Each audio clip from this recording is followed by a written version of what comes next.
Okay, this is about standing waves in air columns. So what I've got here is a water surface which acts as a reflecting layer. I'm going to send some sound down, hits the water, comes back up. You can tell it's in the right length because you'll be able to hear it. So for example, here I have a tuning fork. It's going to make my sounds. It is 426.6 hertz. That is an upper A.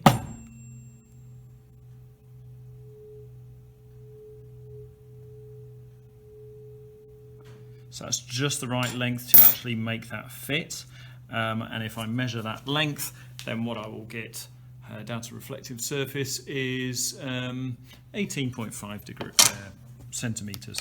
So I'm going to do that for all of them. The problem is that there's a bit of a gap because that's unknown. So what I'm going to do is I'm going to move it up to a much higher depth. You might see this disappear, but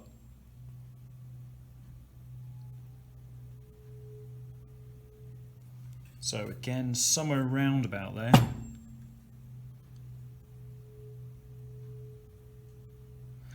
That will give me what we call the second harmonic. So if I measure that length, then the important bit is I know, that's 57.8, I know that the difference between those is going to be the half wavelength. So I'll change it, I'll go up to the next frequency, which is 341.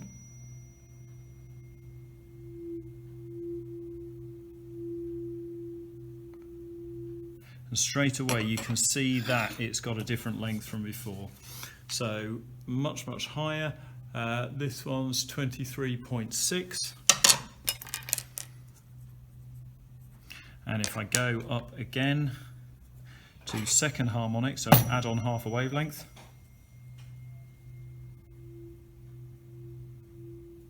It's going to be around about there, so we get it roughly, and then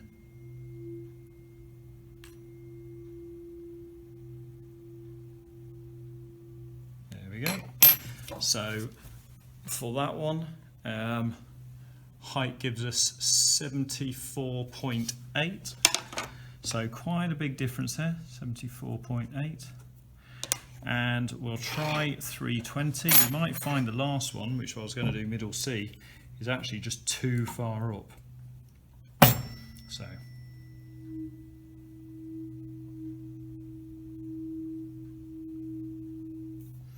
now you can see there's a bit of variation. So although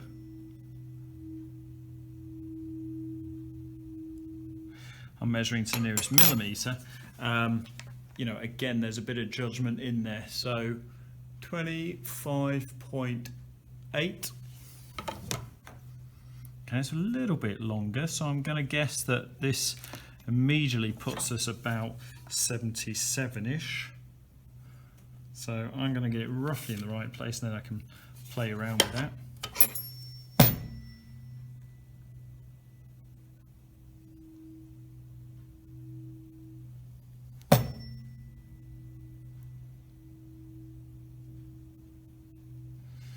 So that's our second harmonic for that one, which again from this reading is 78.6. So it's only 4 centimeters longer, 78.6.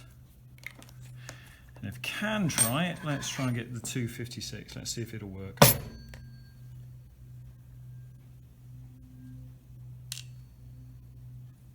So this one I'm going to do in reverse order, as you can see.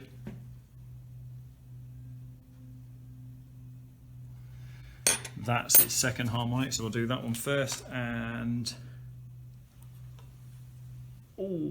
99, spot on. So that's just within the length of the ruler, so that's okay. So 99, and if we go down, then it should be somewhere in this region.